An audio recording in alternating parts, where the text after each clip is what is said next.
Hi friends, అందరూ ఎలా ఉన్నారు? బాగున్నారా? ఈ వీడియోలో మీకోసం నేను ఒక వంటకాన్ని చూపిస్తున్నాను. అదే ఒగ్రాని టిఫిన్. మనం డైలీ చేసుకునే టిఫిన్లలో ఇది కూడా ఒకటి కదా. చాలా ఈజీగా తొందరగా అయిపోయే టిఫిన్ అన్నమాట, ఉప్మా తర్వాత.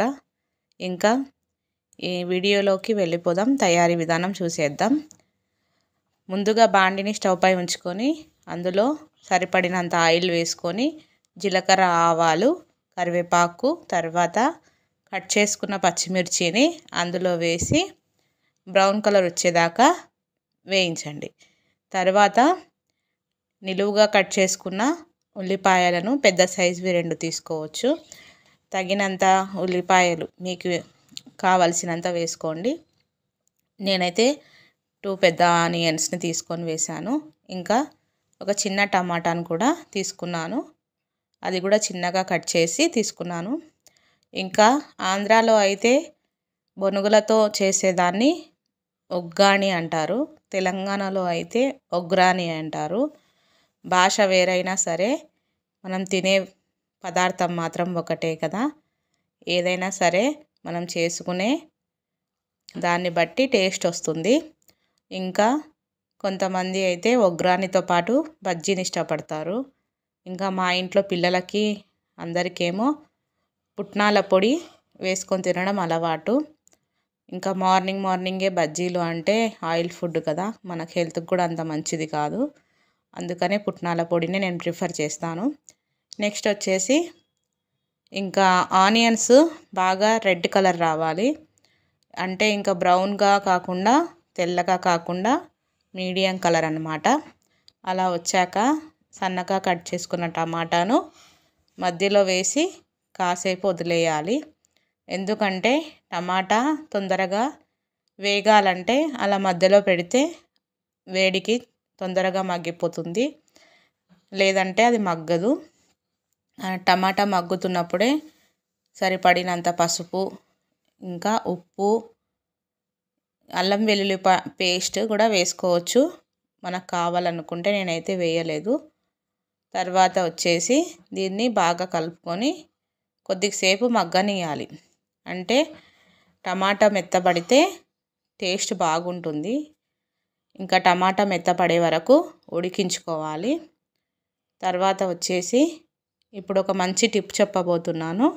దీన్ని మీరు కూడా ట్రై చేసి చూడండి. అదేంటంటే ఒగ్రాని బాగా పొడి పొడిగా రావాలంటే పాలను పచ్చివైనా సరే, ఇంకా వేడి చేసుకున్న పాలైనా సరే దాంట్లోకి కొంచెం పోసుకోండి. ఆ పాలు అనేవి అందులో వేసినప్పుడు ఒగ్రానికి మంచి టేస్ట్, ఇంకా స్మూత్నెస్ కూడా వస్తుంది, తినడానికి బాగుంటుంది. పాలలో మనం వేసుకున్న ఈ పదార్థాలన్నీ బాగా మగ్గిన తర్వాత బొనుగులను 10 మినిట్స్ నానబెట్టుకున్నాను అన్నమాట. వాటిని నీరు లేకుండా బాగా గట్టిగా చేతులతో ఒత్తుకొని అందులో వేయండి. వేసినాక బాగా కలపండి గంటెతోటి. ఇంకా మీకు ఇంకా మంచి టేస్ట్ రావాలి అనుకుంటే ఇందులోకి హాఫ్ లెమన్ అంటే నిమ్మకాయని కూడా సగం పచ్చని అందులో వేసుకోవచ్చు. కొత్తిమీర కూడా యాడ్ చేసుకోవచ్చు. ఇంకా అవన్నీ వేస్తే మా పిల్లలు తినరు, అందుకని నేను ఇందులో వేయలేదు. ఇంకోసారి నెక్స్ట్ వీడియోలో చప్పటి బొనుగులు అనేవి దొరుకుతాయండి ఇక్కడ మా ఊర్లో. వాటితో కూడా నేను చేసి చూపిస్తాను. అప్పుడు అందులో ప్రతి ఒక్కటి ఇంగ్రీడియంట్స్ అన్నీ వాడి మీకు చూపిస్తాను. ఇదైతే ఈజీ మెథడ్ అన్నమాట. ఇంకా మన దగ్గర ఏమీ లేనప్పుడు ఇంకా ఉన్న వాటితోనే ఎలా చేసుకోవాలనేది మీకు చూపిస్తున్నా.